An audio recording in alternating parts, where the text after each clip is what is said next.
ನಮಸ್ಕಾರ ಸ್ನೇಹಿತರೆ, ನನ್ನ ಚಾನಲ್ಗೆ ನಿಮ್ಮೆಲ್ಲರಿಗೂ ಆತ್ಮೀಯವಾದಂತಹ ಸ್ವಾಗತ. ಇವತ್ತಿನ ಈ ವಿಡಿಯೋದಲ್ಲಿ ನಿಮ್ಮೆಲ್ಲರನ್ನೂ ಕೂಡ ನಾನು ತ್ರಿರಂಗ ದರ್ಶನಕ್ಕೆ ಕರ್ಕೊಂಡು ಹೋಗ್ತಾ ಇದ್ದೀನಿ. ತ್ರಿರಂಗ ದರ್ಶನ ಅಂದರೆ 3 ರಂಗನಾಥ ಸ್ವಾಮಿ ದೇವಸ್ಥಾನಗಳ ದರ್ಶನ ಮಾಡುವಂಥದ್ದು. ಆದಿರಂಗ, ಮಧ್ಯರಂಗ ಹಾಗೆ ಅಂತ್ಯರಂಗ. 3 ರಂಗನಾಥ ಸ್ವಾಮಿಗಳನ್ನ ಒಂದೇ ದಿವಸ ದರ್ಶನ ಮಾಡೋದ್ರಿಂದ ಅಖಂಡ ಪುಣ್ಯ ಪ್ರಾಪ್ತಿ ಆಗತ್ತೆ ಅಂತ ಹೇಳ್ತಾರೆ. ಹಾಗೆ ಈ ತ್ರಿರಂಗ ದರ್ಶನವನ್ನ ಬ್ರಹ್ಮಾಂಡ ದರ್ಶನ ಅಂತ ಕೂಡ ಕರೀತಾರೆ. ಯಾಕಂದ್ರೆ ಈ 3 ರಂಗನಾಥ ಸ್ವಾಮಿ ದೇವಸ್ಥಾನವನ್ನ ಒಂದೇ ದಿನ ನೋಡಿದ್ರೆ ಬ್ರಹ್ಮಾಂಡ ದರ್ಶನವನ್ನ ನಾವು ಮಾಡಿದಷ್ಟು ಫಲ ನಮಗೆ ಲಭಿಸುತ್ತೆ ಅಂತ ಹೇಳ್ತಾರೆ. ಹಾಗಾದ್ರೆ ಈ 3 ರಂಗನಾಥ ಸ್ವಾಮಿಗಳು ಎಲ್ಲೆಲ್ಲಿದೆ, ಹಾಗೆ ಹೇಗೆ ನಾವು ತಲುಪೋದು ಅನ್ನೋದೆಲ್ಲದನ್ನು ಕೂಡ ಇವತ್ತಿನ ಈ ವಿಡಿಯೋದಲ್ಲಿ ನಿಮ್ಮ ಜೊತೆ ಹಂಚ್ಕೊಳ್ತೀನಿ. ಹಾಗೆ ನಾವಿವತ್ತು ಹೋಗ್ತಾ ಇರೋದು ಪ್ಯಾಕೇಜಲ್ಲಿ, ಅದ್ರ ಬಗ್ಗೆ ಕೂಡ ಇನ್ಫಾರ್ಮೇಷನ್ ನಾನು ನಿಮಗೆ ಕೊಡ್ತೀನಿ. ಇವಾಗ ನಾವು ಮನೆಯಿಂದ ಹೊರಡ್ತಾ ಇದ್ದೀವಿ. ಮೆಜೆಸ್ಟಿಕ್ಕಲ್ಲಿ ನಮಗೆ ಪಿಕಪ್ ಪಾಯಿಂಟ್ ಇದೆ, ಕಾವೇರಿ ಹೋಟೆಲ್ ಹತ್ರ. ರಾತ್ರಿ 10:00ವರೆಗೆ ಬರೋದಕ್ಕೆ ಹೇಳಿದ್ದಾರೆ. ಅಲ್ಲಿ ಹೋದರೆ ನಮ್ಮನ್ನ ಪಿಕ್ ಮಾಡಿಕೊಂಡು ಶ್ರೀರಂಗಪಟ್ಟಣಕ್ಕೆ ಕರ್ಕೊಂಡು ಹೋಗ್ತಾರೆ. ಫಸ್ಟು ಅಲ್ಲಿ ಆದಿರಂಗ ದರ್ಶನ ಮಾಡಿಕೊಂಡು ಆನಂತರ ನಾವು ಶಿವನ ಸಮುದ್ರದಲ್ಲಿ ಮಧ್ಯರಂಗನ ದರ್ಶನ ಮಾಡಿಕೊಂಡು ಆನಂತರ ತಮಿಳ್ನಾಡಲ್ಲಿರುವಂಥ ಶ್ರೀರಂಗಂ ದರ್ಶನ ಮಾಡೋದಕ್ಕೆ ಹೋಗ್ತೀವಿ. ಸೊ ಪೂರ್ತಿ ಜರ್ನಿ ಹೇಗಿರುತ್ತೆ, ಏನೆಲ್ಲ ಇರುತ್ತೆ ಅನ್ನೋದನ್ನು ನಿಮ್ಮ ಜೊತೆ ಹಂಚ್ಕೊಳ್ತೀನಿ. ಹಾಗಿದ್ರೆ ಬನ್ನಿ ಈ ವ್ಲಾಗ್ನ ಶುರು ಮಾಡೋಣ. ನಾವು ತ್ರಿರಂಗ ದರ್ಶನ ಮಾಡೋದಕ್ಕೆ ರವಿಕಿರಣ್ ಟೂರ್ಸ್ ಅವ್ರ ಹತ್ರ ನಮ್ಮ ಪ್ಯಾಕೇಜನ್ನು ಬುಕ್ ಮಾಡ್ಕೊಂಡಿದ್ವಿ. ಈ ಪ್ಯಾಕೇಜಲ್ಲಿ ನಮಗೆ 2+2 AC ಬಸ್ ಅಲ್ಲಿ ಕರ್ಕೊಂಡು ಹೋಗಿ ನಮಗೆ 3 ರಂಗನಾಥ ಸ್ವಾಮಿ ದೇವಸ್ಥಾನವನ್ನು ತೋರಿಸ್ಕೊಂಡು ವಾಪಸ್ ಕರ್ಕೊಂಡು ಬಂದು ಬೆಂಗಳೂರಿಗೇ ಡ್ರಾಪ್ ಮಾಡ್ತಾರೆ. ಇವರ ಪ್ಯಾಕೇಜಲ್ಲಿ ಬೆಳಗ್ಗೆ ಬ್ರೇಕ್ಫಾಸ್ಟ್, ಮಧ್ಯಾಹ್ನದ ಲಂಚು ಹಾಗೆ ಸಂಜೆ ಸ್ನ್ಯಾಕ್ಸ್ ಕೂಡ ಇನ್ಕ್ಲೂಡ್ ಆಗಿರುತ್ತೆ. ರಾತ್ರಿ 10:00ವರೆಗೆ ಮೆಜೆಸ್ಟಿಕ್ಕಲ್ಲಿ ನಮಗೆ ಕಾವೇರಿ ಹೋಟೆಲ್ ಹತ್ರ ಪಿಕಪ್ ಪಾಯಿಂಟ್ ಇತ್ತು. ಅಲ್ಲಿ ನಾವಿವಾಗ ಬಸ್ನ ಹತ್ಕೊಂಡು ನಮ್ಮ ಪ್ರಯಾಣವನ್ನು ಶ್ರೀರಂಗಪಟ್ಟಣಕ್ಕೆ ಬೆಳೆಸಿದ್ದೀವಿ. ನೀವೇನಾದರೂ ನಿಮ್ಮ ಓನ್ ವೆಹಿಕಲಲ್ಲಿ ತ್ರಿರಂಗ ದರ್ಶನವನ್ನು ಮಾಡ್ತೀರಾ ಅಂತಂದರೆ ಹಿಂದಿನ ದಿವಸನೇ ಹೋಗಿ ಶ್ರೀರಂಗಪಟ್ಟಣದಲ್ಲಿ ನೀವು ಸ್ಟೇ ಆಗ್ಬೋದು. ಅಥವಾ ಯಾವ ದಿನ ನೀವು ತ್ರಿರಂಗ ದರ್ಶನವನ್ನು ಮಾಡಬೇಕು ಅಂದ್ಕೊಂಡಿರ್ತೀರೋ ಅವತ್ತಿನ ದಿವಸನೇ ಬೆಳಗಿನ ಜಾವ 2 ಗಂಟೆ ಅಥವಾ 3 ಗಂಟೆಗೆ ನಿಮ್ಮ ಮನೆಯನ್ನು ಬಿಟ್ಟು ಶ್ರೀರಂಗಪಟ್ಟಣವನ್ನು ಒಂದು 4 ಗಂಟೆಗೆ ಅಥವಾ 5 ಗಂಟೆಗೆ ತಲುಪೋ ಹಾಗೆ ಪ್ಲಾನ್ ಮಾಡಿಕೊಂಡ್ರೆ 5:05ವರೆಗೆಲ್ಲ ನೀವು ಶ್ರೀರಂಗಪಟ್ಟಣದಲ್ಲಿ ರಂಗನಾಥ ಸ್ವಾಮಿ ದರ್ಶನ ಮುಗಿಸಿ ಅನಂತರ ಶಿವನ ಸಮುದ್ರಕ್ಕೆ ಹೋಗಿ ಅಲ್ಲಿ ದೇವರ ದರ್ಶನ ಮುಗಿಸ್ಕೊಂಡು ತಮಿಳ್ನಾಡು ಕಡೆ ಹೊರಡ್ಬೋದು. ಬೆಂಗಳೂರಿಂದ ಶ್ರೀರಂಗಪಟ್ಟಣದ ರಂಗನಾಥ ಸ್ವಾಮಿ ದೇವಸ್ಥಾನ 125 ಕಿಲೋಮೀಟರ್ ದೂರದಲ್ಲಿದೆ. ನಮಗೆ ಈ ದೇವಸ್ಥಾನವನ್ನು ತಲುಪೋದಕ್ಕೆ 2 ರಿಂದ 2.5 ಗಂಟೆ ಸಮಯ ಹಿಡಿಸುತ್ತೆ. ನಾವು ಬೆಳಗಿನ ಜಾವ 2 ಗಂಟೆಗೆಲ್ಲ ಶ್ರೀರಂಗಪಟ್ಟಣವನ್ನು ತಲುಪಿದ್ವಿ. ಅಲ್ಲಿ ನಮಗೆ ಫ್ರೆಶ್ ಅಪ್ ಆಗೋಕೆ 2 ರೀತಿಯಾದಂಥ ವ್ಯವಸ್ಥೆ ಇದೆ. ಒಂದು ನದಿಯಲ್ಲಿ ಸ್ನಾನ ಮಾಡೋರು ಮಾಡ್ಬೋದು. ಹಾಗೆ ನಿಮಗೆ ನದಿಯಲ್ಲಿ ಅಷ್ಟು ಚಳಿಯಲ್ಲಿ ಸ್ನಾನ ಮಾಡೋದಕ್ಕಾಗಲ್ಲ ಅಂದರೆ ಪಬ್ಲಿಕ್ ಟಾಯ್ಲೆಟ್ಸಲ್ಲಿ ಬಿಸಿ ನೀರಿನ ವ್ಯವಸ್ಥೆ ಕೂಡ ಇರುತ್ತೆ. 50 ರೂಪಾಯಿ ಕೊಟ್ಟರೆ ಬಿಸಿ ನೀರನ್ನು ಕೊಡ್ತಾರೆ. ಅಲ್ಲಿ ನೀವು ಸ್ನಾನ ಮಾಡಿಕೊಂಡು ಫ್ರೆಶ್ ಅಪ್ ಆಗಿ ದೇವರ ದರ್ಶನಕ್ಕೆ ಹೋಗ್ಬೋದು. ಈ ಪ್ಯಾಕೇಜಲ್ಲಿ ರೂಮ್ಸ್ ಇನ್ಕ್ಲೂಡ್ ಆಗಿರೋದಿಲ್ಲ. ನೀವೇನಾದರೂ ಓನ್ ವೆಹಿಕಲಲ್ಲಿ ಹೋಗಿದ್ರೆ ಹಿಂದಿನ ದಿವಸನೇ ಹೋಗಿ ರೂಮ್ ತೊಗೊಂಡು ಅಲ್ಲೇ ಫ್ರೆಶ್ ಅಪ್ ಆಗಿ ದೇವ್ರ ದರ್ಶನಕ್ಕೆ ಹೋಗ್ಬೋದು. 4 ಗಂಟೆ ಆಗಿದೆ. ಇವಾಗ ಶ್ರೀರಂಗಪಟ್ಟಣದಲ್ಲಿದ್ದೀವಿ. ಸ್ನಾನ ಎಲ್ಲ ಮುಗೀತು. ಇವಾಗ ದರ್ಶನಕ್ಕೆ ಹೋಗ್ತಾ ಇದ್ದೀವಿ.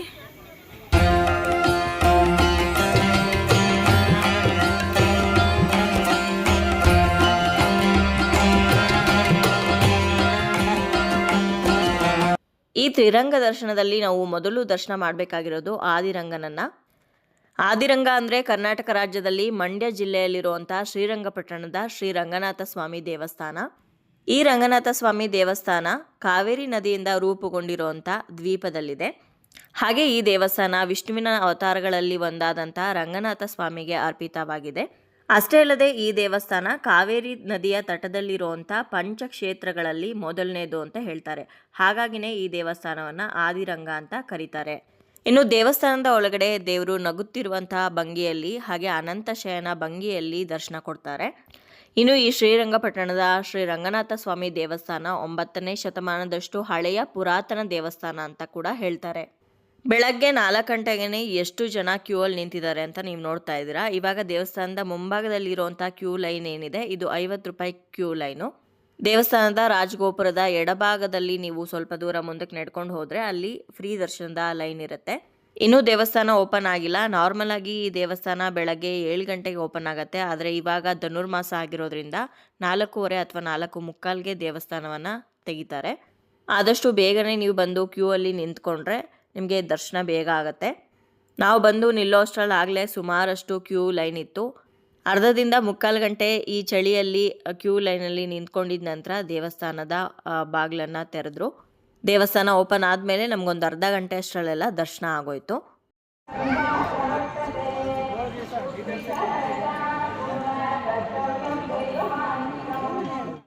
ಧನುರ್ಮಾಸದಲ್ಲಿ ಬೆಳಗ್ಗೆನೇ ಎದ್ದು ಸ್ನಾನ ಮುಗಿಸ್ಕೊಂಡು ದೇವಸ್ಥಾನದ ಕ್ಯೂ ಲೈನಲ್ಲಿ ನಿಂತಿದ್ದಾಗ ಈ ರೀತಿಯಾದಂತಹ ಸುಪ್ರಭಾತ ಕಿವಿಗೆ ಬಿದ್ದರೆ ಆ ಒಂದು ವೈಬ್ರೇಷನ್ನೇ ಬೇರೆ.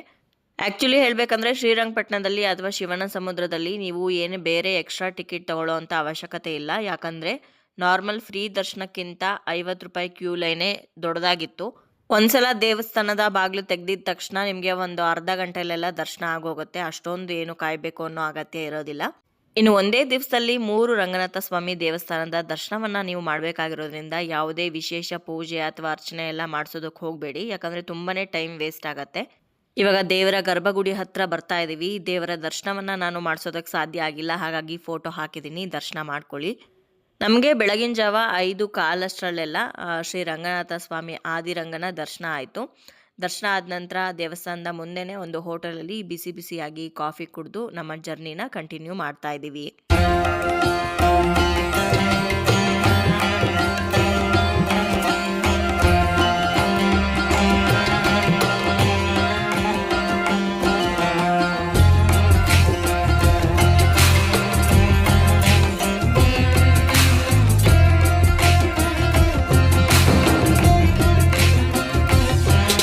ಇವಾಗ ನಮ್ಮ ಪ್ರಯಾಣ ಮಧ್ಯರಂಗನ ದರ್ಶನ ಮಾಡೋದಕ್ಕೆ ಅಂತ ಸಾಗ್ತಾ ಇದೆ.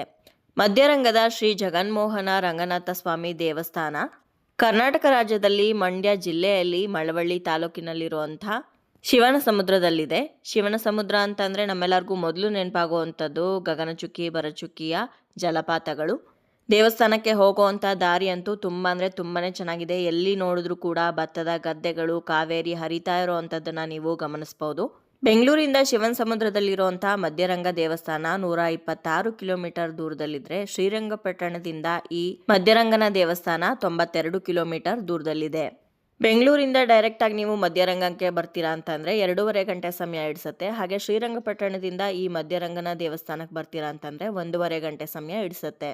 ಶ್ರೀರಂಗಪಟ್ಟಣದಲ್ಲಿ ಆದಿರಂಗನ ದರ್ಶನ ಮುಗಿಸ್ಕೊಂಡು ನಾವು ಮಧ್ಯರಂಗಕ್ಕೆ ಬರೋ ಅಷ್ಟರಲ್ಲಾಗಲೇ ಇಷ್ಟೊಂದು ಜನ ಕ್ಯೂ ಅಲ್ಲಿ ನಿಂತ್ಕೊಂಡಿದ್ರು. ಸಮಯ ಇವಾಗ ಬೆಳಗ್ಗೆ 7:30 ಆಗಿದೆ. ನಾವು ಕೂಡ ಬೇಗ ಬಸ್ಸಿಂದ ಇಳಿದು ಕ್ಯೂ ಲೈನನ್ನು ಜಾಯಿನ್ ಆಗೋಣ. ಮಧ್ಯರಂಗದಲ್ಲಿರುವಂಥ ಶ್ರೀ ರಂಗನಾಥ ಸ್ವಾಮಿ ದೇವಸ್ಥಾನವನ್ನು ಮೋಹನರಂಗ ಅಥವಾ ಜಗನ್ಮೋಹನ ರಂಗ ಅಂತ ಕರೀತಾರೆ. ಯಾಕಂದರೆ ಈ ದೇವಸ್ಥಾನದಲ್ಲಿರುವಂಥ ರಂಗನಾಥ ಸ್ವಾಮಿ ದೇವರ ವಿಗ್ರಹ ಏನಿದೆ ಅದು ವಿಷ್ಣುವಿನ ಯೌವನಾವಸ್ಥೆಯನ್ನು ಪ್ರತಿನಿಧಿಸುತ್ತೆ. ಹಾಗಾಗಿ ನಾವು ಈ ತ್ರಿರಂಗ ದರ್ಶನದಲ್ಲಿ ಮಾಡ್ತಾ ಇರೋವಂಥ ಈ 3 ರಂಗನಾಥ ಸ್ವಾಮಿ ದೇವಸ್ಥಾನಗಳೇನಿದೆ ಈ 3 ದೇವಸ್ಥಾನಗಳು ಕೂಡ ಕಾವೇರಿ ನದಿಯಿಂದ ರೂಪುಗೊಂಡಿರುವಂಥ ದ್ವೀಪಗಳಲ್ಲಿ ಇರುವಂಥ ದೇವಸ್ಥಾನಗಳು. ಆದಿರಂಗನಿಂದ ಅಂತ್ಯರಂಗದವರೆಗೂ ಕೂಡ ನಾವು ಕಾವೇರಿ ಹೇಗೆ ಹರಿತಾಳೋ ಅದೇ ಮಾರ್ಗದಲ್ಲಿ ನಾವು ದೇವರ ದರ್ಶನವನ್ನು ಮಾಡ್ತಾ ಹೋಗ್ತೀವಿ.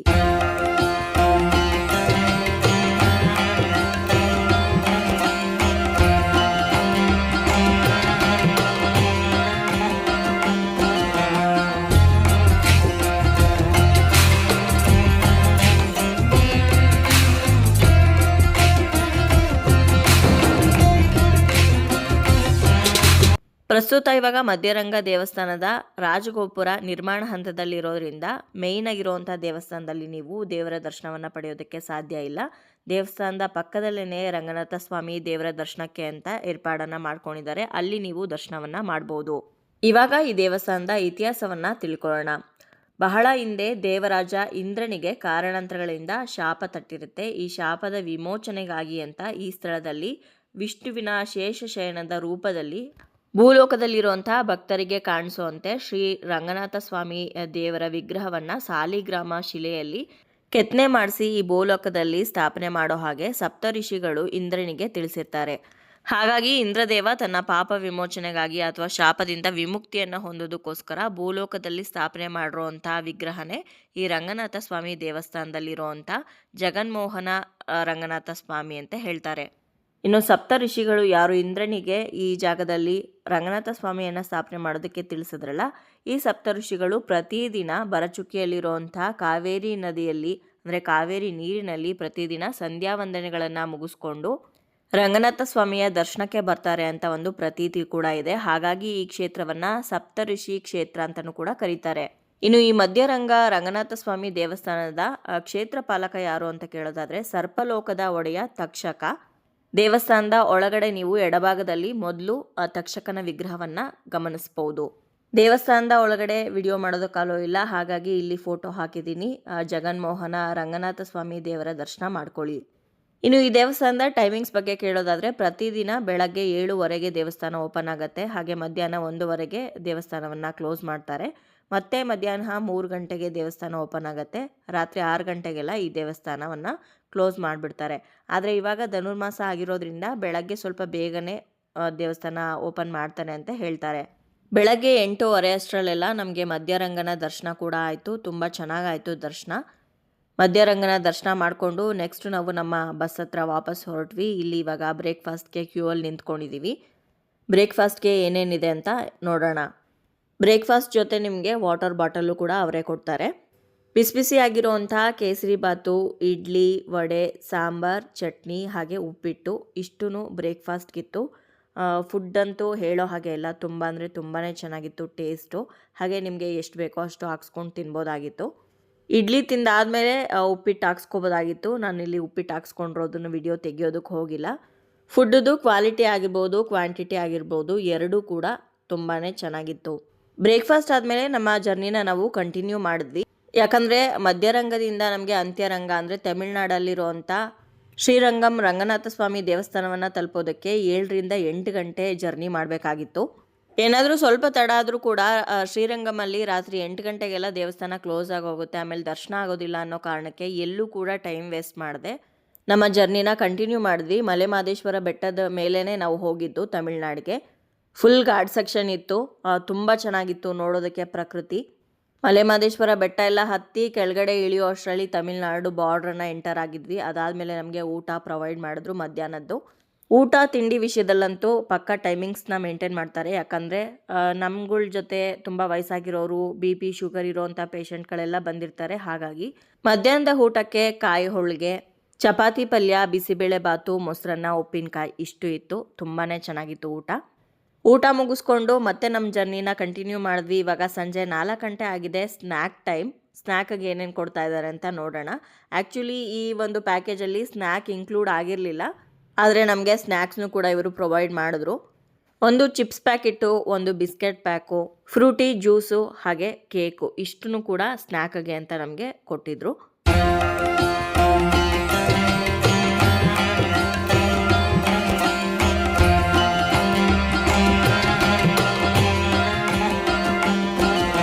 ಬನ್ನಿ ಇವಾಗ ಅಂತ್ಯರಂಗ ಎಲ್ಲಿದೆ, ಹಾಗೆ ಈ ಅಂತ್ಯರಂಗದ ವಿಶೇಷತೆ ಏನು ಅಂತ ತಿಳ್ಕೊಳ್ಳೋಣ. ತಮಿಳುನಾಡಿನಲ್ಲಿರುವಂಥ ಈ ರಂಗನಾಥ ಸ್ವಾಮಿ ದೇವಸ್ಥಾನ ತಿರುಚಿನಾಪಲ್ಲಿ ಅಥವಾ ತಿರುಚಿಯಲ್ಲಿ ಇರುವಂಥ ಶ್ರೀರಂಗಂನಲ್ಲಿದೆ. ಬೆಂಗಳೂರಿಂದ ಶ್ರೀರಂಗಮಲ್ಲಿರುವಂಥ ದೇವಸ್ಥಾನ 317 ಕಿಲೋಮೀಟರ್ ದೂರದಲ್ಲಿದ್ದರೆ ಮಧ್ಯರಂಗದಿಂದ ಶ್ರೀರಂಗಮ ದೇವಸ್ಥಾನ 290 ಕಿಲೋಮೀಟರ್ ದೂರ ಇದೆ. ಶ್ರೀರಂಗಮನ್ನು ತಲುಪೋದಕ್ಕೆ ಸುಮಾರು ನೀವು 7:30ರಿಂದ 8 ಗಂಟೆಗಳ ಪ್ರಯಾಣವನ್ನು ಮಾಡಬೇಕಾಗತ್ತೆ. ಶ್ರೀರಂಗಮಲ್ಲಿರುವಂಥ ಈ ರಂಗನಾಥ ಸ್ವಾಮಿ ದೇವಸ್ಥಾನ ಏನಿದೆ ಅದು ವಿಶ್ವದಲ್ಲೇ ಅತಿ ದೊಡ್ಡ ಹಾಗೆ ಅತಿ ಪುರಾತನವಾಗಿರುವಂತಹ ದೇವಸ್ಥಾನ ಅಂತ ಹೇಳ್ಬೋದು. ಜೊತೆಗೆ ಈ ದೇವಸ್ಥಾನವನ್ನು ಭೂವೈಕುಂಠ ಅಂತ ಕೂಡ ಕರೆಯಲಾಗತ್ತೆ. ಯಾಕಂದರೆ ಭಗವಾನ್ ವಿಷ್ಣು ಪರಮಾತ್ಮನೇ ಬಂದು ನೆಲೆಸಿರುವಂಥ ಕ್ಷೇತ್ರ ಇದು. ಹಾಗಾಗಿನೇ ಇದನ್ನು ಭೂವೈಕುಂಠ ಅಂತ ಕರಿತೀವಿ. ಇದೇ ರೀತಿಯಲ್ಲಿ ತಿರುಮಲದಲ್ಲಿರುವಂಥ ವೆಂಕಟೇಶ್ವರ ಸ್ವಾಮಿ ದೇವಸ್ಥಾನವನ್ನು ಕೂಡ ಭೂವೈಕುಂಠ ಅಂತ ಕರಿತೀವಿ. ಹಾಗೆ ಕೇರಳದಲ್ಲಿರುವಂತಹ ಗುರುವಾಯೂರಪ್ಪನ ದೇವಸ್ಥಾನವನ್ನು ಕೂಡ ಭೂವೈಕುಂಠ ಅಂತ ಕರಿತೀವಿ. ಅದೇ ರೀತಿಯಲ್ಲಿ ಉತ್ತರಾಖಂಡಲ್ಲಿರುವಂತಹ ಬದ್ರಿನಾಥ ದೇವಸ್ಥಾನ, ಮಹಾರಾಷ್ಟ್ರದಲ್ಲಿರುವಂತಹ ಪಂಡ್ರಾಪುರದಲ್ಲಿರುವಂತಹ ವಿಠ್ಠಲನ ದೇವಸ್ಥಾನ, ಹಾಗೂ ನೈಮಿಷಾರಣ್ಯದಲ್ಲಿರುವಂತಹ ರಾಮನ ದೇವಸ್ಥಾನವನ್ನು ಕೂಡ ನಾವು ಭೂವೈಕುಂಠ ಅಂತ ಕರಿತೀವಿ. ಯಾಕಂದರೆ ಸ್ವತಃ ವಿಷ್ಣು ದೇವರು ಈ ಜಾಗಗಳಲ್ಲಿ ಬಂದು ನೆಲೆಸಿದ್ದಾರೆ ಅಂತ ಒಂದು ನಂಬಿಕೆ ಕೂಡ ಇದೆ. ಹಾಗೆ ಯಾರ್ಯಾರು ಈ ಭೂಮಿ ಮೇಲೆ ಇರುವಂಥ ವೈಕುಂಠದ ದರ್ಶನವನ್ನು ಮಾಡ್ತಾರೋ ಅಂಥವರಿಗೆ ಮೋಕ್ಷ ಪ್ರಾಪ್ತಿ ಆಗತ್ತೆ ಅಂತ ಒಂದು ನಂಬಿಕೆ ಕೂಡ ಇದೆ. ನಾವು ತಮಿಳುನಾಡಿನ ಶ್ರೀರಂಗಂ ದೇವಸ್ಥಾನವನ್ನು ತಲುಪುವಷ್ಟರಲ್ಲಿ ಸಮಯ ಸಂಜೆ 6:30 ಆಗಿತ್ತು.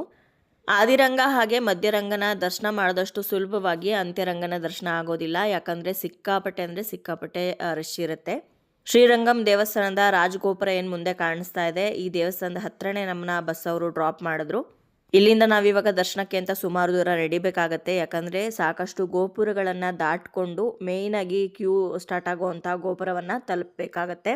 ಅಲ್ಲಿಂದ ನಾವು ಸ್ಪೆಷಲ್ ಟಿಕೆಟನ್ನು ತೊಗೊಂಡು ದರ್ಶನಕ್ಕೆ ಹೋಗಬೇಕು. ಯಾಕಂದರೆ ಫ್ರೀ ದರ್ಶನಕ್ಕೆ ಹೋದರೆ ನಿಜವಾಗ್ಲೂ ಬೇಗ ದರ್ಶನ ಆಗೋದಿಲ್ಲ. ಹಾಗಾಗಿ ನಮ್ಮ ಬಸ್ಸಲ್ಲಿ ಎಲ್ರಿಗೂ ಕೂಡ ಹೇಳಿದರು 100 ರೂಪೀಸ್ ಟಿಕೆಟ್ನ ತೊಗೊಂಡ್ರೆ ಬೇಗ ದರ್ಶನ ಆಗುತ್ತೆ ಅಂತ.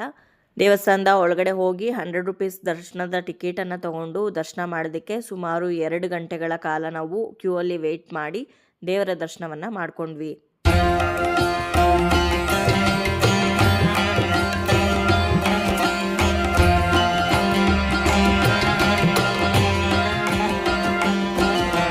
ಶ್ರೀರಂಗಮಲ್ಲಿರುವಂಥ ಈ ರಂಗನಾಥ ಸ್ವಾಮಿ ದೇವಸ್ಥಾನ ಕಾವೇರಿ ನದಿಯ ದ್ವೀಪದಲ್ಲಿದೆ. ಕಾವೇರಿ ನದಿ ಮಾತ್ರನೇ ಅಲ್ಲದೆ ಇಲ್ಲಿ ಇನ್ನೊಂದು ನದಿ ಸಂಗಮ ಆಗ್ತಾ ಇದೆ. ಆ ನದಿಯ ಹೆಸರು ಕೊಲ್ಲಿಡಂ ಅಂತ. ಕಾವೇರಿ ಹಾಗೆ ಕೊಲ್ಲಿಡಂ ಎರಡೂ ನದಿಗಳ ಸಂಗಮದಲ್ಲಿರುವಂತಹ ದ್ವೀಪದಲ್ಲಿ ಈ ಒಂದು ದೇವಸ್ಥಾನ ಇರುವಂಥದ್ದು. ಹಾಗೆ ಈ ದೇವಸ್ಥಾನ ಶ್ರೀ ವೈಷ್ಣವ ಪಂಥದವರಿಗೆ ಪ್ರಮುಖವಾದಂತಹ ಕೇಂದ್ರ ಅಂತ ಹೇಳ್ಬೋದು. ಇನ್ನು ದೇವಸ್ಥಾನವನ್ನ ದ್ರಾವಿಡ ವಾಸ್ತುಶಿಲ್ಪದ ಪ್ರಕಾರವಾಗಿ ಕಟ್ಟಿದ್ದಾರೆ. ಇನ್ನು ಈ ದೇವಸ್ಥಾನ ಪ್ರಪಂಚದಲ್ಲಿರುವಂಥ ಅತಿ ದೊಡ್ಡ ದೇವಸ್ಥಾನ ಅಂತಲೂ ಕೂಡ ಹೇಳ್ತಾರೆ. ಹಾಗೆ ಈ ದೇವಸ್ಥಾನದ ರಾಜಗೋಪುರ ಏನಿದೆ ಅದು ಏಷ್ಯಾದಲ್ಲೇ ಅತ್ಯಂತ ಎತ್ತರವಾದಂತಹ ರಾಜಗೋಪುರ ಅಂತಲೂ ಕೂಡ ಹೆಗ್ಗಳಿಕೆ ಇದೆ. ಇನ್ನು ಈ ದೇವಸ್ಥಾನದ ಇತಿಹಾಸ ಹಾಗೆ ಹಿನ್ನೆಲೆಯನ್ನು ತಿಳ್ಕೊಳ್ಳೋದಾದರೆ ಈ ದೇವಸ್ಥಾನ 1ನೇ ಶತಮಾನಕ್ಕಿಂತನೂ ಕೂಡ ಹಳೆಯದಾದಂತಹ ದೇವಸ್ಥಾನ ಅಂತ ಹೇಳ್ತಾರೆ. ಇನ್ನು ಪುರಾಣದ ಪ್ರಕಾರ ರಂಗನಾಥ ಸ್ವಾಮಿಯ ವಿಗ್ರಹ ಏನಿದೆ ಅದು ಬ್ರಹ್ಮನಿಗೆ ದೊರಕಿತ್ತು ಅಂತ ಹೇಳ್ತಾರೆ. ಅನಂತರ ಶ್ರೀರಾಮ ಪ್ರತಿನಿತ್ಯವೂ ಕೂಡ ಈ ರಂಗನಾಥ ಸ್ವಾಮಿ ವಿಗ್ರಹವನ್ನು ಪೂಜೆ ಮಾಡ್ತಾ ಇದ್ರು ಅಂತ ಹೇಳ್ತಾರೆ. ತದನಂತರ ರಾಮ ರಾವಣನ ಸಹೋದರ ಆದಂಥ ವಿಭೀಷಣನಿಗೆ ಈ ವಿಗ್ರಹವನ್ನು ಕೊಡ್ತಾನೆ. ವಿಭೀಷಣ ಆ ವಿಗ್ರಹವನ್ನು ಶ್ರೀಲಂಕಾಕ್ಕೆ ತಗೊಂಡು ಹೋಗುವಂಥ ದಾರಿಯಲ್ಲಿ ಕಾವೇರಿ ನದಿಯ ದಡದಲ್ಲಿ ಇರಿಸಿದಾಗ ಈ ವಿಗ್ರಹ ಅಲ್ಲೇ ಸ್ಥಾಪನೆ ಆಯಿತು ಅಂತ ಹೇಳಲಾಗತ್ತೆ. ದಕ್ಷಿಣಕ್ಕೆ ಮುಖ ಮಾಡಿರೋ ಹಾಗೆ ಈ ವಿಗ್ರಹವನ್ನು ನೀವು ನೋಡ್ಬೋದು. ಅಂದರೆ ಶ್ರೀಲಂಕಾದ ಕಡೆಗೆ ಮುಖ ತಿರುಗಿಸಿರೋ ಹಾಗೆ ಶ್ರೀರಂಗನಾಥನ ದರ್ಶನ ನೀವು ಮಾಡ್ಬೋದಾಗಿದೆ. ಇನ್ನು ಈ ದೇವಸ್ಥಾನವನ್ನು ಚೋಳರು ಹಾಗೆ ಪಾಂಡ್ಯ ರಾಜರು ಕಟ್ತಾರೆ. ಅವರ ಜೊತೆ ಪ್ರಮುಖ ಪಾತ್ರವನ್ನು ವಹಿಸಿದವರು ನಮ್ಮ ವಿಜಯನಗರ ಸಾಮ್ರಾಜ್ಯದ ಅರಸರು.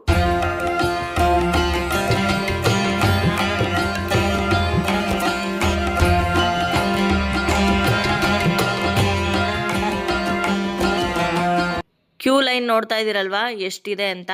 ನಾವು 100 ರೂಪೀಸ್ ಟಿಕೆಟ್ ತೊಗೊಂಡ್ರು ಕೂಡ ಸುಮಾರು 2 ಅವರ್ ಆಯಿತು ನಮಗೆ ದರ್ಶನ ಆಗೋದಕ್ಕೆ. 2 ಅವರ್ ವೆಯ್ಟ್ ಮಾಡಿ ದೇವ್ರ ದರ್ಶನಕ್ಕೆ ಅಂತ ಹೋದರೆ ಅಲ್ಲಿ 2 ಸೆಕೆಂಡ್ ಕೂಡ ಬಿಡೋದಿಲ್ಲ ನಮಗೆ ದೇವ್ರನ್ನ ನೋಡೋದಕ್ಕೆ.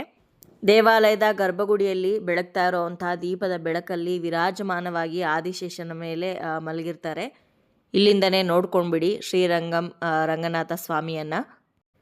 ರಂಗನಾಥ ಸ್ವಾಮಿ ದರ್ಶನವನ್ನು ಮಾಡಿಕೊಂಡು ಪಾದದ ದರ್ಶನ ಕೂಡ ಮಾಡಿಕೊಂಡು ಇವಾಗ ಹೊರಗಡೆ ಬರ್ತಾ ಇದ್ದೀವಿ.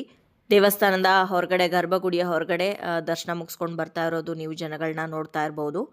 ದೇವಸ್ಥಾನದ ಒಳಗಡೆ ದೇವರ ದರ್ಶನವನ್ನಂತೂ ಮಾಡಿಸೋದಕ್ಕಾಗಲಿಲ್ಲ. ಗೋಪುರ ದರ್ಶನವನ್ನು ಮಾಡಿಸೋದಕ್ಕೆ ಪ್ರಯತ್ನ ಪಟ್ಟಿದ್ದೀನಿ. ಇಲ್ಲಿಂದನೇ ಗೋಪುರ ದರ್ಶನವನ್ನು ಮಾಡ್ಕೊಳ್ಳಿ. ಅಂತೂ 3 ರಂಗನಾಥ ಸ್ವಾಮಿ ದೇವರ ದರ್ಶನವನ್ನು ಒಂದೇ ದಿವಸದಲ್ಲಿ ಮುಗಿಸಿದ್ವಿ. ಆ್ಯಕ್ಚುಲಿ ಹೇಳೋದಾದರೆ ಸೂರ್ಯೋದಯದಿಂದ ಸೂರ್ಯಾಸ್ತದ ಒಳಗಡೆ 3 ರಂಗನಾಥ ಸ್ವಾಮಿಯ ದರ್ಶನ ಮಾಡಬೇಕು ಅಂತ ಹೇಳ್ತಾರೆ. ಬಟ್ ತುಂಬಾ ರಿಸ್ಕಿ 3 ದೇವಸ್ಥಾನಗಳನ್ನು ಸೂರ್ಯೋದಯದಿಂದ ಸೂರ್ಯಾಸ್ತದ ಒಳಗಡೆ ನೋಡೋದಕ್ಕೆ. ಕೆಲವೊಂದು ಸಲ ನಾವು ಟೈಮ್ ಪಿಕಪ್ ಮಾಡಿದ್ರೂ ಕೂಡ ಕ್ಯೂ ಲೈನ್ಸಲ್ಲೇ ತುಂಬಾ ಟೈಮ್ ವೇಸ್ಟ್ ಆಗಿಬಿಡುತ್ತೆ. ಅದೇ 24 ಗಂಟೆಯಲ್ಲಿ ಖಂಡಿತವಾಗ್ಲೂ ನೀವು ಕಂಪ್ಲೀಟ್ ಮಾಡ್ಬೋದು. ದರ್ಶನ ಎಲ್ಲ ಆಯಿತು. ಇವಾಗ ಟೈಮು 8:15 ಆಗಿದೆ.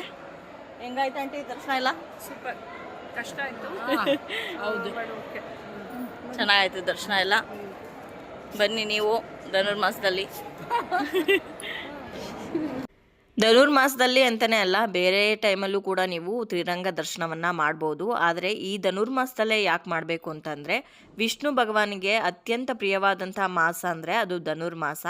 ಈ ಧನುರ್ಮಾಸದಲ್ಲಿ ಯಾರು ಈ 3 ರಂಗನಾಥ ಸ್ವಾಮಿ ದೇವರ ದರ್ಶನವನ್ನು ಮಾಡ್ತಾರೋ ಅಂಥವರಿಗೆ ಪುಣ್ಯ ಪ್ರಾಪ್ತಿ ಆಗುತ್ತೆ, ಮೋಕ್ಷ ಪ್ರಾಪ್ತಿ ಆಗುತ್ತೆ ಅಂತ ಹೇಳ್ತಾರೆ. ಜೊತೆಗೆ ಒಂದೇ ದಿವಸದಲ್ಲಿ ಈ 3 ರಂಗನಾಥ ಸ್ವಾಮಿ ದೇವರ ದರ್ಶನವನ್ನು ಮಾಡೋದ್ರಿಂದ ಬ್ರಹ್ಮಾಂಡವನ್ನು ದರ್ಶನ ಮಾಡಿದಷ್ಟೇ ಫಲ ಲಭಿಸುತ್ತೆ ಅಂತ ಹೇಳ್ತಾರೆ.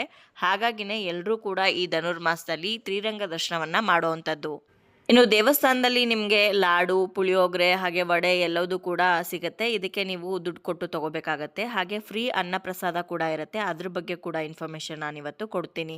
ನಮ್ಮ ಈ ಟೂರ್ ಪ್ಯಾಕೇಜಲ್ಲಿ ರಾತ್ರಿ ಊಟ ಇನ್ಕ್ಲೂಡ್ ಆಗಿರಲಿಲ್ಲ. ರಾತ್ರಿ ಊಟವನ್ನು ನಾವು ದೇವಸ್ಥಾನದಲ್ಲೇ ಮಾಡಬೇಕಾಗಿತ್ತು. ಅಥವಾ ದೇವಸ್ಥಾನದಲ್ಲಿ ಕ್ಯೂ ಲೈನಲ್ಲೇ ತುಂಬ ಹೊತ್ತು ಕಳೆದು ಸಾಕಾಗಿದೆ, ಅನ್ನಪ್ರಸಾದಕ್ಕೆಲ್ಲ ವೆಯ್ಟ್ ಮಾಡೋದಕ್ಕಾಗಲ್ಲ ಅಂದರೆ ಹೊರಗಡೆ ನೀವು ಹೋಟೆಲಲ್ಲಿ ಕೂಡ ಊಟ ಮಾಡ್ಕೊಳ್ಬೋದಾಗಿತ್ತು. ಆದರೆ ಜಾಸ್ತಿ ಏನು ಅನ್ನಪ್ರಸಾದ ಕ್ಯೂ ಇರಲಿಲ್ಲ. ಹಾಗಾಗಿ ನಾವು ಅನ್ನಪ್ರಸಾದಕ್ಕೆ ಹೋದ್ವಿ. ದೇವಸ್ಥಾನದಲ್ಲಿ ದರ್ಶನ ಮುಗಿಸ್ಕೊಂಡು ಹಾಗೆ ಹೊರಗಡೆ ಬರ್ತಾ ಸ್ಟ್ರೈಟಾಗಿ ಬಂದರೆ ಇಲ್ಲಿ ನಿಮಗೆ ಅನ್ನಪ್ರಸಾದ ಅಂತ ಬೋರ್ಡ್ ಹಾಕಿದ್ದಾರೆ. ರೈಟ್ ಸೈಡಿಗೆ ಬಂದರೆ ನಿಮಗೆ ಅನ್ನಪ್ರಸಾದಕ್ಕೆ ಅಲ್ಲಿ ಟಿಕೆಟ್ ಕೊಡ್ತಾ ಇರ್ತಾರೆ. ಟಿಕೆಟ್ ತೊಗೊಂಡು ಒಳಗಡೆ ಹೋಗಿ ಸ್ವಲ್ಪ ಹೊತ್ತು ವೆಯ್ಟ್ ಮಾಡಬೇಕಾಗತ್ತೆ. ಇಲ್ಲಿ ವೆಯ್ಟ್ ಮಾಡೋದಕ್ಕೆ ಅಂತಲೇ ಚೇರ್ಗಳೆಲ್ಲ ಇದೆ. ಒಳಗಡೆ ಕ್ಲೋಸ್ ಮಾಡಿರ್ತಾರೆ. ಜನಗಳೆಲ್ಲ ಖಾಲಿ ಆದಮೇಲೆ ಮತ್ತೆ ನಮ್ಮನ್ನ ಒಳಗಡೆಗೆ ಬಿಡ್ತಾರೆ. ಬಾಳೆ ಎಲೆ ಊಟ ತುಂಬಾ ಚೆನ್ನಾಗಿತ್ತು. ಬೆಟ್ಟದ ನೆಲ್ಲಿಕಾಯಿ ತೊಕ್ಕು, ಕ್ಯಾರೆಟ್ ಪಲ್ಯ, ಸಿಹಿ ಕುಂಬಳಕಾಯಿ ತೊವ್ವೆ, ಅನ್ನ, ಸಾಂಬಾರ್, ರಸಮ್, ಮಜ್ಜಿಗೆ ಇಷ್ಟು ಇತ್ತು ಊಟಕ್ಕೆ. ತುಂಬಾ ಚೆನ್ನಾಗಿತ್ತು.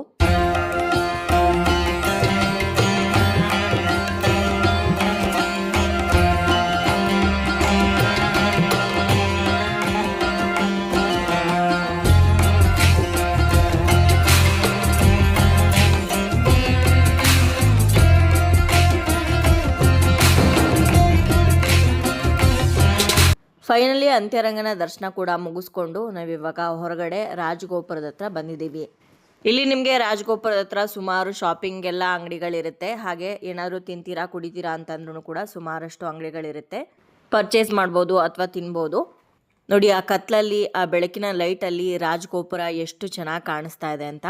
ನಮಗೆ ದರ್ಶನ ಎಲ್ಲ ಮುಗಿದ್ಮೇಲೆ ಎಲ್ಲರೂ ಕೂಡ ರಾಜಗೋಪುರದ ಹತ್ರ ಬಂದು ವೆಯ್ಟ್ ಮಾಡಬೇಕು ಅಂತ ಹೇಳಿದರು. ಯಾಕಂದರೆ ಇಲ್ಲಿ ಮುಂಚೆನೇ ಬಸ್ಸೆಲ್ಲ ತೊಗೊಂಡು ಬಂದು ನಿಲ್ಲಿಸ್ಕೊಳ್ಳೋಕ್ಕೆ ಜಾಗ ಇರಲ್ಲ. ತುಂಬಾ ಟ್ರಾಫಿಕ್ ಇರುತ್ತೆ, ಜನಗಳು ಕೂಡ ಜಾಸ್ತಿ ಇರ್ತಾರೆ. ಒಂದು 2 ಕಿಲೋಮೀಟರ್ಸ್ ದೂರನೇ ನಾವು ನಮ್ಮ ವೆಹಿಕಲ್ನ ಪಾರ್ಕ್ ಮಾಡಬೇಕಾಗತ್ತೆ. ಹಾಗಾಗಿ ನಮ್ಮ ಬಸ್ಸಲ್ಲಿ ಬಂದಿರೋರೆಲ್ಲರೂ ಕೂಡ ಬಂದ ಮೇಲೆ ನಮ್ಮ ಬಸ್ಸನ್ನು ಕರೆಸ್ತಾರೆ. ಹಾಗಾಗಿ ನಾವೆಲ್ಲರೂ ಕೂಡ ಇಲ್ಲೇ ವೆಯ್ಟ್ ಮಾಡಬೇಕಾಗತ್ತೆ. ದೇವಸ್ಥಾನದ ರಾಜಗೋಪುರದ ಪಕ್ಕನೇ ಒಂದು ಅಂಗಡಿ ಇತ್ತು. ಆ್ಯಂಟಿಕ್ ಪೀಸಸ್ಗಳು, ತಾಮ್ರದ್ದು, ಬ್ರಾಸ್ ಐಟಮ್ಸು, ಕಬ್ಬಿಣದ ತವಗಳು, ಬಾಣಲಿ ಎಲ್ಲವೂ ಕೂಡ ಸಿಗುತ್ತಾ ಇತ್ತು. ನಾವು ಕೂಡ ಸುಮಾರಷ್ಟು ಶಾಪಿಂಗ್ ಮಾಡಿದ್ವಿ. ಇಲ್ಲಿ ರಾಜಗೋಪುರದ ಬಲಭಾಗನೇ ಇವ್ರ ಅಂಗಡಿ ಇದೆ. ಶ್ರೀರಂಗ ಸ್ಟೋರ್ ಅಂತ ಅಂಗಡಿ ಹೆಸರು. ನೀವೇನಾದರೂ ಶ್ರೀರಂಗಮ್ಗೆ ಹೋದರೆ ಇಲ್ಲೆಲ್ಲ ಪರ್ಚೇಸ್ ಮಾಡ್ಬೋದು. ಎಲ್ಲ ದೇವರ ಐಡಲ್ಸ್ಗಳಾಗಿರ್ಬೋದು ಅಥವಾ ಪೂಜಾ ಐಟಮ್ಸ್ ಎಲ್ಲವೂ ಕೂಡ ಸಿಗುತ್ತೆ. ಫೈನಲಿ ನಾವು ತ್ರಿರಂಗ ದರ್ಶನವನ್ನು ಕಂಪ್ಲೀಟ್ ಮಾಡಿದ್ವಿ. ಆದಿರಂಗ, ಮಧ್ಯರಂಗ ಹಾಗೆ ಅಂತ್ಯರಂಗವನ್ನು. ಸಮಯ ಇವಾಗ ರಾತ್ರಿ 10:30 ಆಗ್ತಾ ಬಂತು. ನಮ್ಮ ಬಸ್ ಕೂಡ ಬಂದಿದೆ. ಬಸ್ ಹತ್ಕೊಂಡು ಇವಾಗ ರಿಟರ್ನ್ ಬೆಂಗಳೂರಿಗೆ ನಮ್ಮ ಜರ್ನಿಯನ್ನು ಮುಂದುವರಿಸಬೇಕಾಗತ್ತೆ. ಹಾಗೆ ನಾವು ಹೋಗಿದ್ದಂಥ ಟೂರ್ ಪ್ಯಾಕೇಜ್ ತುಂಬಾ ಚೆನ್ನಾಗಿತ್ತು. ಸರ್ವಿಸ್ ಎಲ್ಲ, ಫುಡ್ಡು ಕೂಡ ತುಂಬ ಚೆನ್ನಾಗಿತ್ತು. ಓನರ್ ಮಾತಾಡ್ತಾ ಇದ್ದಾರೆ, ನೀವೇ ಕೇಳಿಸ್ಕೊಳ್ಳಿ. ನಮಸ್ಕಾರ. ನಮಸ್ಕಾರ ಮೇಡಮ್, ನಾವು ರವಿಕಿರಣ್ ಟೂರ್ಸಿಂದ ಶ್ರೀರಂಗ ದರ್ಶನ ಟೂರ್ ಪ್ಯಾಕೇಜ್ಗೆ ಇವತ್ತು ನೀವು ಬಂದಿದ್ದೀರಾ. ನಿಮ್ಮ ಒಂದು ಎಕ್ಸ್ಪೀರಿಯೆನ್ಸ್ ಹೆಂಗಿತ್ತು ಅಂತ ನೀವು ನಿಮ್ಮ ಒಂದು ಯೂಟ್ಯೂಬ್ ಚಾನಲಲ್ಲಿ ಅಪ್ಡೇಟ್ನ ಕೊಡಿ. ಮತ್ತು ನಮ್ಮ ಸರ್ವಿಸ್ ಯಾವ ಥರ ಇದೆ, ಫುಡ್ ಕ್ವಾಲಿಟಿ, ಬಸ್ಸಲ್ಲಿ ಸೀಟ್ ಅಲಾಟ್ಮೆಂಟ್ ಇತ್ತು, ಮತ್ತು ಬೇರೆ ಬೇರೆ ಪ್ಯಾಕೇಜ್ಗಳು ಯಾವ್ಯಾವ ಥರ ಇರುತ್ತೆ ಅನ್ನೋದ್ರ ಬಗ್ಗೆ ಡೀಟೇಲ್ಸ್ ಆಗಿ ನಾವು ನೆಕ್ಸ್ಟ್ ಅಪ್ಡೇಟ್ ಕೊಡ್ತಾ ಇರ್ತೀವಿ. ಬೇರೆ ಯಾವ್ದ್ಯಾವ್ದಿದೆ ಸರ್ ನಿಮ್ಮದು ಪ್ಯಾಕೇಜ್? ಡೆಲ್ಲಿ ಇದೆ, ಫೆಬ್ರವರಿ ಮಂತಲ್ಲಿದೆ, ಹಾಂ, ಮತ್ತು ಮಾಘ ಮಾಸ ಅಂತ ಫ್ಲೈಟ್ ಕುಂಭಮೇಳ ಇದು ಕಾಶಿ ಇದೆ, ಪ್ರಯಾಗ್ರಾಜ್, ಮತ್ತು ಶಿರ್ಡಿ ಪ್ಯಾಕೇಜ್ ಇದೆ, ಪೂರಿ ಜಗನ್ನಾಥ್ ಇದೆ. ಈ ಥರ ತುಂಬ ಪ್ಯಾಕೇಜ್ಗಳಿದೆ. ನಮ್ಮ ರವಿಕಿರಣ್ ಟೂರ್ಸ್ ಇನ್ಸ್ಟಾಗ್ರಾಮ್ ಮತ್ತು ಯೂಟ್ಯೂಬ್ ಚಾನಲ್ ನೀವು ಫಾಲೋ ಆಗಿದ್ರೆ ನಿಮಗೆ ಅಪ್ಡೇಟ್ ಎಲ್ಲ ಬರ್ತಾರೆ. ಶ್ರೀರಂಗ ದರ್ಶನದ್ದು ಮತ್ತೆ ಯಾವಾಗಿದೆ ಏನಾದರೂ ಬುಕ್ ಮಾಡ್ಕೊಳ್ಳೋಕ್ಕೆ? ನೆಕ್ಸ್ಟ್ ವೀಕ್ 24ಕ್ಕೆ ಒಂದು ಬ್ಯಾಚ್ ಇದೆ. 31 ಅದು ಅದು ಬುಕ್ ಆಗಿಬಿಟ್ಟಿದೆ ಅಲ್ವಾ? ಆಗ್ತದೆ. ಜನವರಿ ಮಂತಲ್ಲಿ ಒಂದು ಬ್ಯಾಚ್ ಅಪ್ಡೇಟ್ ಮಾಡ್ತೀವಿ. ಹಾಂ, ನಿಮ್ಮ ಚಾನಲಲ್ಲಿ ಅಪ್ಡೇಟ್ ಬರುತ್ತೆ. Okay thank you. Okay sir, thank you. ಚೆನ್ನಾಗಿತ್ತು, ಎಲ್ಲ ಸರ್ವಿಸ್ ಚೆನ್ನಾಗಿತ್ತು, ಊಟನೂ ತುಂಬ ಚೆನ್ನಾಗಿತ್ತು. ನಿಮ್ಮ ಚಾನಲ್ ನೀವೇ ಒಂದು ಹೇಳ್ತೀನಿ ಎಲ್ಲ ಚೆನ್ನಾಗಿತ್ತು, ಊಟ ಎಲ್ಲ ಚೆನ್ನಾಗಿತ್ತು. ಚೆನ್ನಾಗಿ ತೋರಿಸ್ಕೊಂಬಂದ್ರಿ. 3 ರಂಗ ದರ್ಶನ ಕವರ್ ಮಾಡೋದಕ್ಕೆ ತುಂಬಾ ಕಷ್ಟ ಅಂತಾರೆ. ಅದು 4 ಜನ ಕರ್ಕೊಂಡ್ಬಂದಾಗ ಅಂತಾರೆ. ಹೌದು, ಬಟ್ ನಾವು ಈ ವರ್ಕ್ ಎಕ್ಸ್ಪೀರಿಯನ್ಸು ನಾವೊಂದು 3 to 5 years ಇಂದ ಮಾಡಿರೋದ್ರಿಂದ ಅದನ್ನ ಕಸ್ಟಮರ್ಗೆ ಎಕ್ಸಿಕ್ಯೂಟಿವ್ ಯಾವ ಥರ ಮಾಡಬೇಕು, ಇವಾಗ ಫುಡ್ ಕ್ವಾಲಿಟಿ ಎಲ್ಲಿ ಕೊಡಬೇಕು, ಮತ್ತೆ ಮಾರ್ನಿಂಗ್ ಬ್ರೇಕ್ಫಾಸ್ಟ್ ಯಾವ ಥರ ಕೊಡಬೇಕು, ಜರ್ನಿನಲ್ಲಿ ಯಾವ ಫುಡ್ ಕೊಟ್ಟರೆ ಬೆಸ್ಟ್ ಆಗಿರುತ್ತೆ, ಹಾ. ಅದೆಲ್ಲ ಪ್ಲಾನ್ ಮಾಡಿ ಕರೆಕ್ಟಾಗಿ ಕಸ್ಟಮರ್ ಕೊಟ್ಟಾಗ ಒಂದು ಔಟ್ಪುಟ್ ಚೆನ್ನಾಗಿ ಬರುತ್ತೆ. ಹೌದು. Thank you. Okay sir, thank you. Thank you. Ravi ಹಾಗೆ ಕಿರಣ್ ಇಬ್ಬರು ಅಣ್ಣನ ತಮ್ಮಂದಿರು ಸೇರಿಕೊಂಡು ನಡೆಸ್ತಾ ಇರೋಂಥ ಟೂರ್ ಪ್ಯಾಕೇಜ್ ಇದು. ನಮಗೆ ತ್ರಿರಂಗ ದರ್ಶನ 3400 ರುಪೀಸ್ ಆಯಿತು. ಇದೊಂದೇ ಪ್ಯಾಕೇಜ್ ಅಲ್ಲದೆ ಇವ್ರದ್ದು ಬೇರೆ ಬೇರೆ ಪ್ಯಾಕೇಜ್ಗಳಿದೆ. ನೀವು ಬೇಕಿದ್ರೆ ಇವ್ರನ್ನ ಕಾಂಟ್ಯಾಕ್ಟ್ ಮಾಡ್ಬೋದು. ನಂಬರ್ ನಾನು ಡಿಸ್ಕ್ರಿಪ್ಷನ್ ಬಾಕ್ಸಲ್ಲಿ ಕೊಟ್ಟಿರ್ತೀನಿ. ಹಾಗೆ ಕಮೆಂಟ್ ಮಾಡಿದ್ರೆ ಪರ್ಸನಲ್ ಆಗೂ ಕೂಡ ನಿಮಗೆ ಕಳಿಸ್ಕೊಡ್ತೀನಿ. ಪ್ಯಾಕೇಜಲ್ಲೇ ಹೋಗ್ತಿರೋ ಅಥವಾ ನಿಮ್ಮ ಓನ್ ವೆಹಿಕಲ್ ಮಾಡ್ಕೊಂಡೇ ಹೋಗ್ತಿರೋ ಅದು ನಿಮಗೆ ಬಿಟ್ಟಿದ್ದು. ನಾನಂತೂ ಪೂರ್ತಿ ತ್ರಿರಂಗ ದರ್ಶನದ ಇನ್ಫಾರ್ಮೇಷನ್ ಹಾಗೆ ಇತಿಹಾಸ ಎಲ್ಲದನ್ನು ಕೂಡ ತಿಳಿಸ್ಕೊಟ್ಟಿದ್ದೀನಿ. ಇವತ್ತಿನ ಈ ವಿಡಿಯೋ ನಿಮ್ಮೆಲ್ಲರಿಗೂ ಇಷ್ಟ ಆಗಿದೆ, ಉಪಯೋಗ ಆಗಿದೆ ಅಂತ ಭಾವಿಸ್ತೀನಿ. ಇಷ್ಟ ಆಗಿದ್ರೆ ಲೈಕ್ ಮಾಡಿ, ಬೇರೆಯವ್ರಿಗೂ ಕೂಡ ಶೇರ್ ಮಾಡಿ. ಹಾಗೆ ನಿಮ್ಮ ಅನಿಸಿಕೆ ಅಭಿಪ್ರಾಯವನ್ನು ಖಂಡಿತವಾಗ್ಲೂ ಕಮೆಂಟ್ ಮುಖಾಂತರ ಬರೆದು ತಿಳಿಸಿ. ಮತ್ತೊಂದು ಇಂಟ್ರೆಸ್ಟಿಂಗ್ ವ್ಲಾಗ್ ಜೊತೆಗೆ ನಿಮ್ಮನ್ನ ಮತ್ತೆ ಭೇಟಿ ಆಗ್ತೀನಿ. ಅಲ್ಲಿಯವರೆಗೂ ಧನ್ಯವಾದಗಳು. ಲೋಕ ಸಮಸ್ತ ಸುಖಿನೋ ಭವಂತು.